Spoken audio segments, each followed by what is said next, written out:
وهذا سائل يقول: فضيلة الشيخ وفقكم الله، قرأت كثيرا في موقعكم أنكم تقولون وترجحون أن تارك الصلاة كسلا أنه كافر، لحديث العهد الذي بيننا وبينهم الصلاة فمن تركها فقد كفر. سؤاله: ما المقصود بالترك؟ هل المقصود أنه يترك الصلاة تماما، أم أنه يكفر من ترك صلاة واحدة حتى خرج وقتها متعمدا؟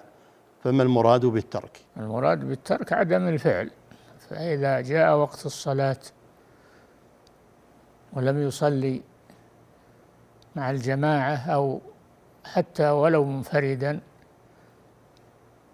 فإنه إذا تعمد هذا فإنه يكفر، فعليه أن يتوب إلى الله عز وجل ويرجع إلى دينه ويتمسك بصلاته وأحكام دينه.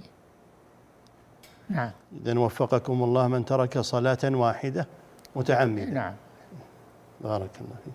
حتى خرج وقتها. نعم. نعم.